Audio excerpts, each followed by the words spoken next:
కర్నూలు జిల్లాను అభివృద్ధి పదంలో ముందుకు నడిపేందుకు కృషి చేస్తానని ఎంపీ బస్తిపాటి నాగరాజు అన్నారు. కర్నూలు జిల్లా పత్తికొండలో అనారోగ్యంతో బాధపడుతున్న మాజీ మార్కెట్ యార్డ్ చైర్మన్ హోటల్ శ్రీనివాసును నాగరాజును పరామర్శించారు. ఎన్నికలలో గెలిచానని పదవిని ఆస్వాదిస్తూ కూర్చోకుండా కష్టపడి పనిచేస్తానని స్పష్టం చేశారు. పారిశ్రామికంగా ఇరిగేషన్ పరంగా కోస్తా ప్రాంతంతో పోటీ పడేలా జిల్లాను తీర్చిదిద్దుతామన్నారు. ఇక టీడీపీతోనే జిల్లా అభివృద్ధి సాధ్యమవుతుందని ఆయన తెలిపారు. వేదవతి గుండ్రేవుల నీటి ప్రాజెక్టును నిర్మించడంతో పాటు పరిశ్రమలు తీసుకువచ్చి జిల్లా స్థితిగతులు మారుస్తామన్నారు.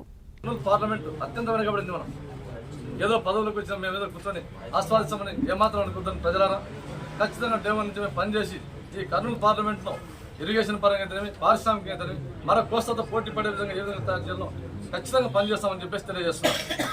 అంతేగాక ఎస్పెషల్లీ నితిన్ గడ్కరీ గారికి ఒక కోరిక కూడా మన కర్నూలు పార్లమెంట్కి అంతా కర్నూలు జిల్లాకంతా వెన్నెముక లాంటి ఒక రోడ్డు బళ్ళారి చౌరస్ నుంచి బళ్ళారి వరకు ఆ రోడ్డు మనం 4 వే చేసుకోవాల్సిన బాధ్యత ఎంతైనా ఉంది మనకి.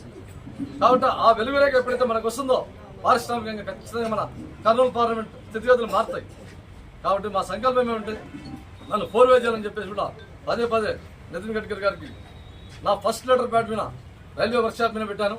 2వ లెటర్ ప్యాడ్ మీద ఆ రోడ్డు పైన మెమరాండం వేయడం జరిగింది.